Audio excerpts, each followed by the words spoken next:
കുറേ നാളുകളായി social media താരമാണ് രേണുസുതി.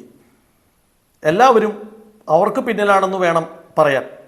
എവിടെ പോയാലും എവിടെ തിരിഞ്ഞാലും ചുറ്റും മുന്നിൽ നിന്ന് വന്ന് നിൽക്കുന്ന ക്യാമറകളും അവരുടെ പ്രതികരണങ്ങളുമായി കുറേ നാളുകളായി സോഷ്യൽ മീഡിയയിൽ അവർ കളമുറപ്പിച്ചു എന്ന് തന്നെ വേണം പറയാൻ.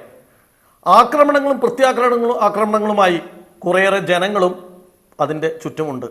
അതോടൊപ്പം തന്നെ അവരുടെ ചരിത്രം മാന്തിയെടുത്ത് ജനങ്ങൾക്ക് മുന്നിൽ പ്രദർശിപ്പിച്ച് നേട്ടമുണ്ടാക്കുന്ന അല്ലെങ്കിൽ പ്രതികരണങ്ങളുമായി മുന്നിൽ നിൽക്കുന്ന കുറേയേറെ പേരും എന്തിനാണ് ഇത്രയേറെ അവർക്കെതിരെ തിരിയുന്നത്, പ്രതികരിക്കുന്നത്?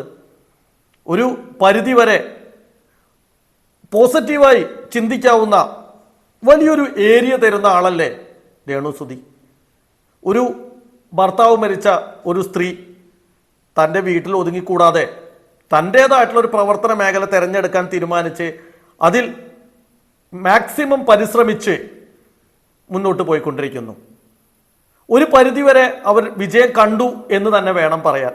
കാരണം മലയാള ചാനലുകളുടെ തന്നെ ഏറ്റവും വലിയ ഷോയായ ബിഗ് ബോസിൽ അവർക്ക് എൻട്രി കിട്ടി എന്നത് തന്നെയാണ് അവർ ആ മേഖലയിൽ വിജയിച്ചു എന്ന് നമ്മൾക്ക് പറയാനുള്ള പ്രധാനപ്പെട്ട കാരണം.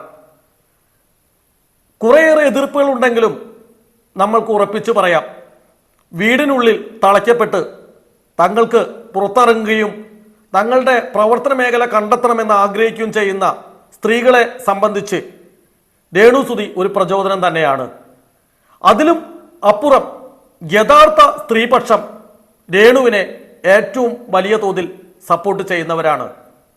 രേണു, താങ്കൾ ശക്തമായി തന്നെ ബിഗ് ബോസിൽ തുടരുക, വിജയിക്കുക.